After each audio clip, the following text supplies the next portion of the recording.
દક્ષિણ ગુજરાતમાં તાપી જિલ્લામાં વરસાદી માહોલ બરાબરનો જામ્યો છે। વ્યારા, વાલોડ, સોનગઢમાં વરસાદ વરસ્યો, જેના કારણે કોતરો, નદી નાળામાં નવા નીર આવ્યા। વરસાદ પડતા લો લેવલ પુલ પાણીમાં ગરકાવ થઈ ગયો। ચોચબરડી, રાણી આંબા લો લેવલ પર પાણી ફરી વળ્યા છે। પુલ પાણીમાં ગરકાવ થઈ જતા વાહન વ્યવહારને અસર થઈ વાહન વ્યવહાર બંધ થઈ ગયો। ચીચબરાડી, ઢોંગી, આંબા જેવા ગામો સંપર્ક વિહોણા થઈ ગયા।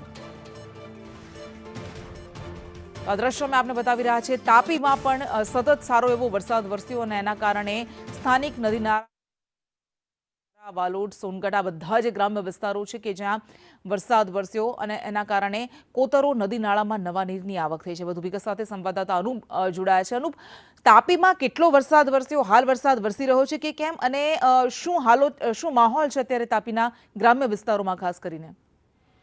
જી, સમગ્ર જિલ્લામાં વહેલી સવારથી જ વરસાદી માહોલ જોવા મળી રહ્યો છે અને જોવા જઈએ તો વ્યારા, ઢોલવણ, સોનગઢ, વાલોડ તાલુકામાં વરસાદ વરસી રહ્યો છે અને જે ઉચ્છલ, નિઝર અને કુકરમુંડા ત્યાં છૂટો છવાયો વરસાદ જોવા મળી રહ્યો છે।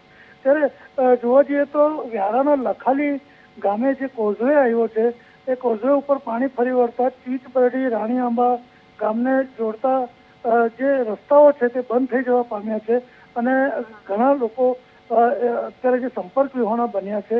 જોકે હાલ વરસાદનો જોર ઘટતા પાણી ધીરે ધીરે ઓસરવાનું શરૂ થયું છે, ત્યારે લોકોને રાહત થશે। જી જી, બિલકુલ, આભાર આપનો।